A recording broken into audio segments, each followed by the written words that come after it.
இனி summer holidays கண்ணு கால் GT ஹாலிடேஸ்க்கு பண்ணு. GT holidays.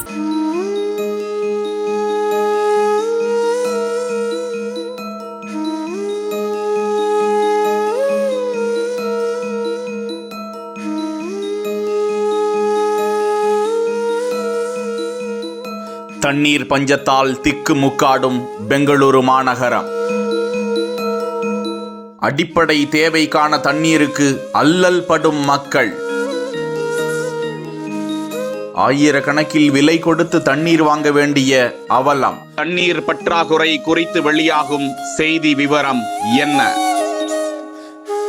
சுமார் 1.8 கோடி மக்கள் தொகை கொண்ட பெங்களூரு மாநகரில் வானளாவ அடுக்குமாடி குடியிருப்புகள் ஏராளமாக இருந்தாலும் நிலத்தடி நீராதாரம் இல்லாமல் மக்கள் பணம் கொடுத்து தண்ணீரை வாங்கி வருகிறார்களாம். டேங்கர் லாரிகளில் கொண்டு வரப்படும் தண்ணீர் 3500 லிட்டர் தண்ணீர் தற்போது 800 ரூபாய்க்கு மேல் விலை போகிறதாம்.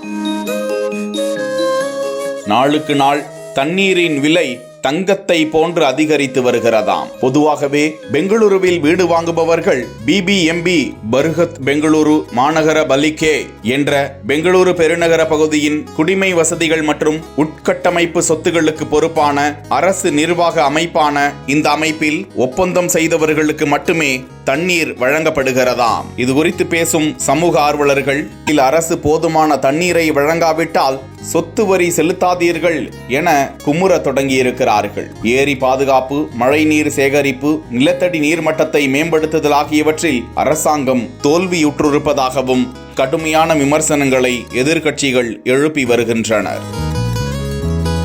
மரங்களை அழித்து குடியிருப்புகளை ஏற்படுத்தி நெருக்கடியில் வாழும் ஒவ்வொரு நகர பகுதிகளுக்கும் பெங்களூரு மாநகரம் ஒரு எச்சரிக்கை பாடம்தான். நெருக்கமான குடியிருப்பு பகுதிகளில் போர்வெல்லிலும் மோட்டார் போட்டாலும் தண்ணீர் வருவது இல்லையாம். நிலத்தடி நீர்மட்டம் வெகுவாக குறைந்து போனதே இதற்கு காரணம் என்கிறார்கள். குறித்து வல்லுநர்கள் பதிவிட்டுள்ள தகவலில் 2003ஆம் ஆண்டில் மிக குறைந்த அளவு பருவமழை பெய்ததால் அம்மாநகரத்தில் நிலத்தடி நீர்மட்டம் வெகுவாக குறைந்து போயிருக்கிறது என்றும், மேலும் பெங்களூருவின் நீர் ஆதாரமான காவிரி ஆற்றுப்படுகை நீர் ஆதாரத்தை இழந்து நிற்கிறது என்றும், தமிழகத்துடனான தண்ணீர் பிரச்சனையால் நகரின் ஒரு நீராதாரம் முடங்கி போய் உள்ளதாகவும், இதனால் அடுக்குமாடி குடியிருப்பு வாசிகள் டேங்கர் லாரிகளில் 12,000 லிட்டர் தண்ணீரை தற்போது விலை எகிரி வருகிறது என்றும் வேதனை தெரிவித்து வருகிறார்கள்.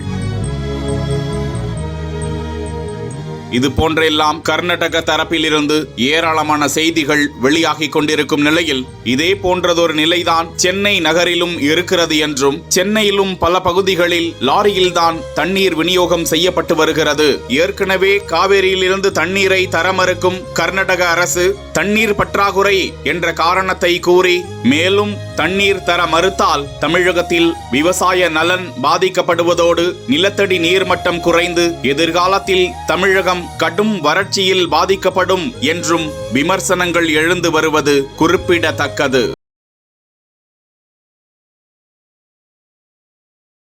இனி சம்மர் ஹாலிடேஸ் கண்ணு கால் ஜிடி ஹாலிடேஸ்க்கு பண்ணு. GT holidays.